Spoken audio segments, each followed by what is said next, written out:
Hello students. बेटा जिसके बारे में हम बात कर रहे थे कि जो हमारा chapter classification of magnetic materials है, तो अब हमारा आता है टॉपिक, लास्ट टॉपिक जो हम कह सकते हैं इस चैप्टर का, diamagnetic substance, paramagnetic substance and ferromagnetic substances जो है वो क्या होते हैं। तो यहाँ पर इनकी डेफिनेशन स्टेटमेंट के साथ साथ हम इनके बिहेवियर को भी चेक करेंगे। तो बजाय मैंने अलग अलग इसको एक्सप्लेन करने के, एक इस तरह से डिफरेंसेस के बेसिस पे इनको हमने इस तरह से कर लिया। और आई थिंक ऐसे करने से स्टूडेंट्स को याद करना काफ़ी आसान हो जाता है, क्योंकि यहाँ पर लगभग लगभग सेम रिजल्ट हम लेके चलेंगे, सेम सिस्टम लेके चलेंगे, पैटर्न लेके चलेंगे, लेकिन बिहेवियर जो होगा वो स्लाइटली डिफरेंट होगा डाया का, पैरा का एंड फेरो का। और इससे आपको याद करना भी आसान हो जाएगा। और फिर क्वेश्चंस कैसे आते हैं एग्जाम में, ये भी हम जरा बात करेंगे। So the main characteristics of these substances. तो Faraday classified the substances on the basis of their magnetic properties. ये जो काम किया है इन सभी को सेपरेट करने का, ये Faraday ने किया बेटा। Faraday classified the substances on the basis of their magnetic properties. इनकी मैग्नेटिक प्रॉपर्टीज के आधार पे Faraday ने इनको सेपरेट किया और तीन कैटेगरीज बनाई हैं, जिसमें फर्स्ट को नाम दिया गया है डायामैग्नेटिक सब्सटेंस, सेकंड को नाम दिया गया है बेटा पैरामैग्नेटिक सब्सटेंस, और थर्ड को नाम दिया गया है फेरोमैग्नेटिक सब्सटेंसेस। तो let us start dia, para and ferro. First, these are weakly repelled by a magnet. ये इनका डिफरेंस है। These are weakly attracted by a magnet and these are strongly attracted by a magnet. Exam में question इस तरह से हो सकता है कि मैग्नेट जब इसके पास ले जाते हैं तो इनका कैसा बिहेवियर होता है। तो आंसर होता है ये वीकली रिपेल करेगा, ये वीकली अट्रैक्ट करता है, एंड ये strongly attracted by a magnet. एक मैग्नेट की द्वारा ये स्ट्रांगली अट्रैक्ट होता है, ये वीकली अट्रैक्ट होता है, जबकि ये वीकली रिपेल होता है। Second, A freely suspended diamagnetic road slowly sets itself at right angle to the direction of external magnetic field. जब भी हम एक डायामैग्नेटिक रोड को मैग्नेटिक फील्ड रीजन में लोकेट करते हैं बेटा, तो क्या करेगा, धीरे धीरे अपने आप को उस फील्ड के परपेंडिकुलर एडजस्ट कर लेगा। Para, A freely suspended paramagnetic road slowly sets itself along the direction of external field. इसको जिस मर्जी ओरिएंटेशन में हम रखें, ये धीरे धीरे अपने आप को फील्ड के पैरेलल एडजस्ट कर लेगा। जबकि फेरो में क्या होगा, a ferro magnetic rod quickly sets itself along the direction of external magnetic field. जो हमने मूविंग कॉइल गैलोमीटर कंसिडर किया था बेटा, जिसमें रेक्टेंगुलर कॉइल लिया था n टर्न्स का, और उसके कॉरस्पॉन्डिंग अंदर आपने देखा होगा वहाँ पर हमने एक सॉफ्ट आयरन कोर लिया था, तो यही है, और उसकी वजह से ही हमें रेडियल फील्ड जो है वो मिला था। तो ये फेरोमैग्नेटिक रोड अपने आप को तुरंत उस फील्ड के पैरेलल एडजस्ट कर लेता है। Third, when they are placed in magnetic field the lines of force do not prefer to pass through them. ये बच्चों हमारा एग्जाम में आ चुका है। जब भी हम एक डायामैग्नेटिक सब्सटेंस को, मटेरियल को फील्ड में लोकेट करते हैं, तो उसमें से कोई भी लाइनें पास नहीं होती। हो सकता है बुक में आपको कुछ ऐसे भी दिखा रखा हो, ना के बराबर, मतलब 100 की तादाद में 1-2 पास हो जाए तो उसको हम ना ही बोलेंगे। फिलहाल हमने एक लाइन दिखा दी सपोज, अदरवाइज ना के बराबर नेग्लिजिबल पास होते, मतलब ये है इसका मतलब। So when they are placed in a magnetic field the lines of force do not prefer to pass through them. Pass नहीं होंगी, नेग्लिजिबल पास होंगी तो। जबकि पैरा में क्या होगा बच्चों, पास हो जाएंगी। When they are placed in a magnetic field most of the lines of force prefer to pass through them. ऐसा क्यों? तो आंसर है ऐसा इनकी हाई परमेबिलिटी की वजह से होता है। मैंने अभी बताया था आपको कि मैग्नेटिक परमेबिलिटी जो है वो किसी भी मटेरियल की वो एबिलिटी है which allow the magnetic lines of force to pass through them. तो ये पास हो जाएंगी। And when they are placed in a magnetic field the lines of force prefer to pass through them. मतलब यहाँ पर 1-2 line पास हो रही है 100 में से, यहाँ 60-70%, और यहाँ ऑलमोस्ट हम ये कहेंगे 90-95% जो पास हो जाएंगी। तो इसकी अपनी जो करेक्टरिस्टिक्स है वो इतनी हाई होती है म्यू, जिससे ये सभी फील्ड लाइनों को ये अपने अंदर से पास करवा देगा। अब क्वेश्चन कैसे आता है एग्जाम में? एग्जाम में क्वेश्चन आता है या तो डायग्राम दे दिया आपको, और आपको डायग्राम दे के पूछेगा इन मटेरियल का नाम बताओ, ये सपोज ए है, ये सपोज बी है और ये सपोज सी है। तो आपका काम क्या होगा बेटा? आपका काम होगा बेटा ये देखना कि उनमें से लाइनें कितनी पास हो रही हैं। बिल्कुल भी पास नहीं हो रही या नेग्लिजिबल पास हो रही हैं तो डाया होगा, कुछ एक पास हो रही हैं 60-70% तो पैरा होगा, लगभग पास हो रही हैं तो फेरो होगा। कई बार हमें केवल एक ये डायग्राम दे देता है और एक इन दोनों में से डायग्राम दे दिया, तो बच्चों उस दोनों डायग्राम में से आप पैरा और फेरो दोनों का नाम लिख सकते हैं, या किसी एक का भी नाम लिख देंगे तो भी वो गलत नहीं होगा। कई बार बच्चे कंफ्यूज हो जाते हैं कि सर उसमें लाइनें पास हो रही थी लेकिन एक दो छोड़ रखी थी, तो आप पैरा या फेरो जो है वो दिखा सकते हैं यदि केवल ये दो डायग्राम हो तो। या फिर क्या होता है बेटा, हमें इन मटेरियल्स का नाम गिवन होता है और आपसे कहता है कि हमने इन मटेरियल को फील्ड रीजन में लोकेट कर दिया है, फील्ड लाइनें पास करके बताओ। तो अभी जरा आते हैं उस क्वेश्चन में हम फिलहाल। तो ये हमारा थर्ड डिफरेंस हो गया। Fourth, the flux density be inside a diamagnetic substance is less then in air. अभी इसके बारे में बात करेंगे हम। The flux density inside a diamagnetic substance is less then in air. इसमें द फ्लक्स डेंसिटी जो फील्ड स्ट्रेंथ होती है बेटा डायमैग्नेटिक सब्सटेंस के अंदर, मतलब ये कि जब डायमैग्नेटिक मटेरियल को हम फील्ड रीजन में लोकेट करते हैं तो वहाँ जो फील्ड स्ट्रेंथ जो थी पहले, जो बी नोट थी, वो अब उससे कम हो जाएगी। मतलब कहने का आप ये मान सकते हैं B is equal to B naught और प्लस बी एम, जो अभी हमने पीछे स्टडी किया था रिलेशनशिप में, ये ऐसे हो जाएगा।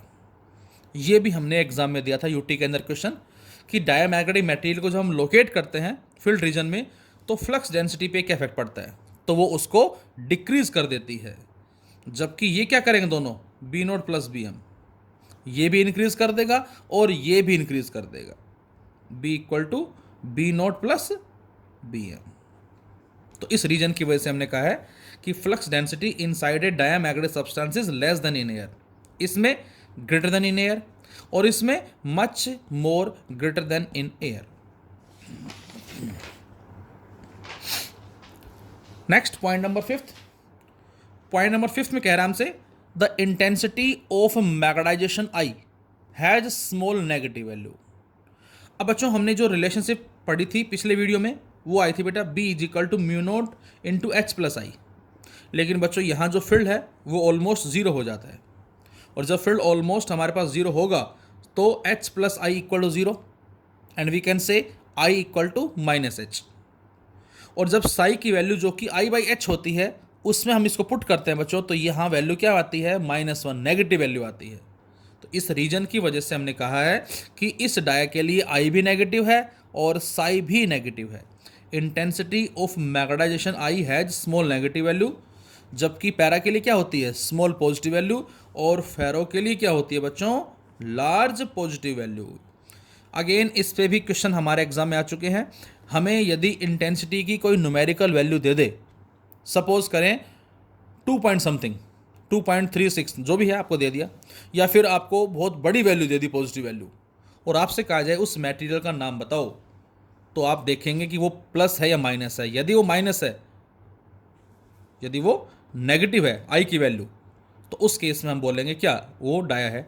स्मॉल पॉजिटिव है पैरा बोलेंगे, और ज़्यादा पॉजिटिव है तो फेरो बोलेंगे। Susceptibility has small negative value, अब ये नेगेटिव क्यों आई ये हमने पढ़ लिया यहाँ से। अगेन साई हमें दे रखा है small negative, negative, small positive या फिर लार्ज पॉजिटिव, तो उसके आधार पे हम बता सकते हैं डाया कौन सा होगा, पैरा कौन सा होगा और फेरो कौन सा होगा। तो बेटा यहाँ से डाया के लिए आई बाई एच जो है वो साई है जो कि नेगेटिव है, पैरा के लिए आई बाई एच जो साई है जो पॉजिटिव है, और फेरो के लिए आई बाई एच जो अगेन साई है वेरी वेरी पॉजिटिव, ज़्यादा पॉजिटिव है। तो बच्चों ये भी हमें एग्जाम में मिलता है क्वेश्चन कि यदि आपको आई में और एच में ग्राफ दे दे इस तरह से, और आपसे कहा जाए, जैसे मैं देता हूँ ऐसे, आपको ग्राफ दे दिया किस किस में, आई में और एच में, इस तरह से ये ए बी सी, और आपसे कहा जाए इन तीनों मटेरियल्स का नाम बताओ क्या होगा, तो अब आपको साफ नज़र आ रहा है कि जो आई एच ग्राफ में स्लोप जो होगा, बिकॉज आई बाई एच, वो स्लोप हमें क्या देगा, साई एम, मैग्नेटिक ससेप्टिबिलिटी देगा। अब बेटा इसके लिए स्लोप क्या है, नेगेटिव। यदि इसके लिए स्लोप नेगेटिव है बच्चों, तो ये क्या कहलाएगा, डाया। दोनों के लिए स्लोप क्या है बेटा, पॉजिटिव है, लेकिन इसमें स्लोप कम है, तो इसका मतलब इसको हम क्या बोल देंगे, पैरा बोल देंगे। और इसके लिए स्लोप ज़्यादा है, इसको हम फेरो बोल देंगे। इस तरह से भी क्वेश्चन हो सकता है ये। और केवल ऐसे दे दे तो, ऐसे दे दे तो ये तो डाया कन्फर्म है। अब इसको आप पैरा भी बोल सकते हो, एज वेल एज इसको आप फेरो भी बोल सकते हो। मार्क्स आपके नहीं कटेंगे, दोनों का नाम डाल सकते हैं, चाहे आप डाया ये हो गया, पैरा और फेरो ये हो गया, केवल यदि ये है तो। हाँ, ये दे रखा है तो डाया है, पैरा है और फेरो है। फिर हम स्लोप देखेंगे ज़्यादा किसका और कम किसका है, तो ये भी आपको याद रखना है। This is number 6।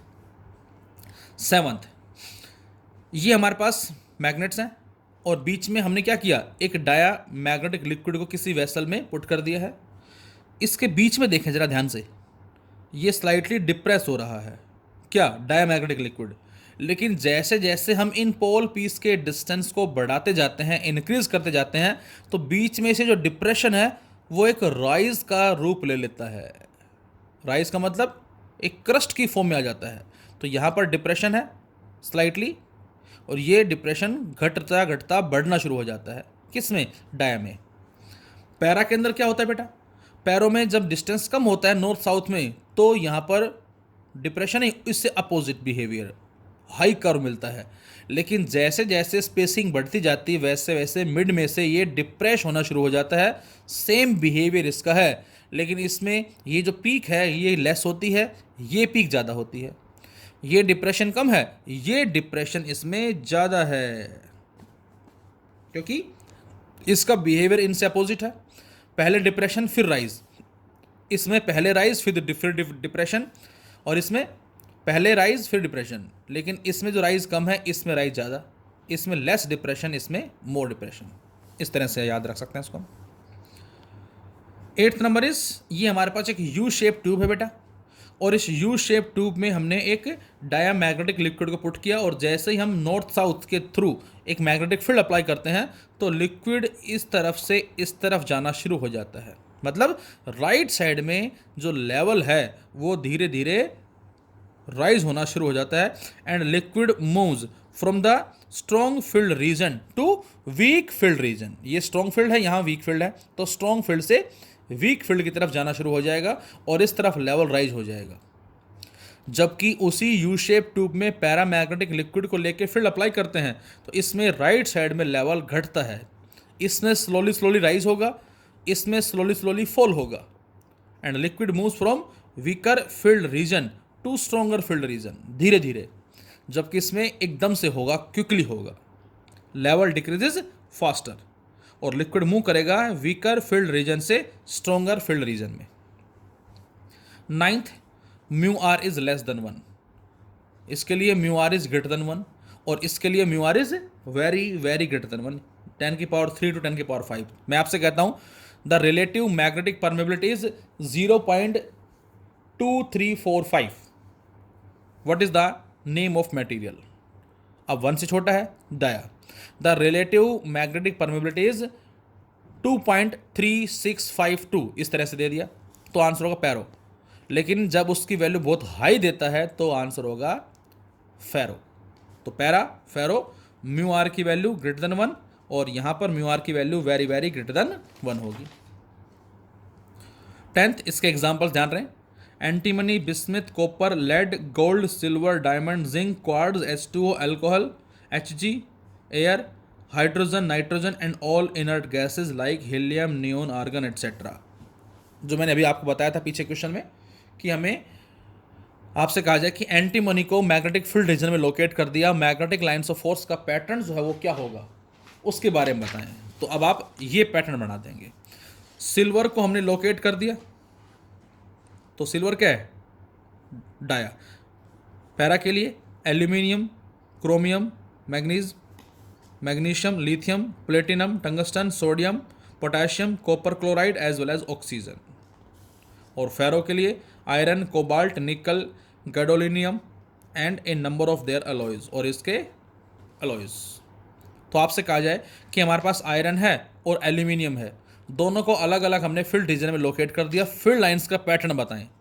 तो आयरन आपको पता होना चाहिए फेरो है, और एल्यूमिनियम जो बेटा वो पैरा है। तो अब आप ये डायग्राम बना देंगे, या आपको बहुत सारे नाम डाल दिए और आपसे कहा जाए इनमें से डाया, पैरा और फेरो को सेपरेट करो, जैसे स्केलर और वेक्टर को सेपरेट करते थे हम, उसी तरह से यहाँ पर तो ये आपको सेपरेट करने होंगे। तो ये इनके नाम भी आपको याद रखने हैं।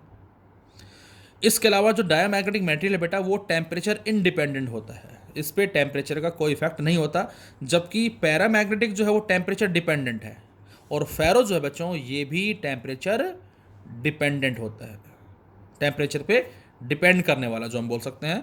जब हम एक फेरो मैग्नेटिक मटेरियल के कॉरस्पॉन्डिंग टेम्परेचर इंक्रीज करते हैं तो इससे वो अपने मैग्नेटिज्म का लॉस कर देता है, लूज हो जाता है, और वो फेरो कन्वर्ट होके पैरा में तब्दील हो जाता है, बदल जाता है। तो ये दोनों टेम्परेचर पे डिपेंडेंट है, क्योंकि जब हम किसी बॉडी को हीटअप करते हैं, टेम्परेचर इंक्रीज करते हैं, तो इससे वो अपने मैग्नेटिक प्रॉपर्टीज को लूज कर देता है। तो ये टेम्परेचर पे इंडिपेंडेंट, ये डिपेंडेंट एज वेल एज ये डिपेंडेंट। और इसके अलावा इनकी स्टेट्स के बारे में भी आई थिंक शायद आपने केमिस्ट्री में पढ़ा होगा कि ये शायद हमें सॉलिड स्टेट में मिलता है, आई थिंक इस तरह से कुछ है, एक बार आप देखना। और ये शायद सॉलिड लिक्विड फॉर्म में है, और ये हमारे पास इसी तरह सॉलिड और लिक्विड फॉर्म के अंदर है। सॉलिड लिक्विड जनरल जो बात करते हैं हम उसके उस केस के अंदर, अदरवाइज लिक्विड फॉर्म में हम इसको ला सकते हैं उसके बेसिस पे। Thank you.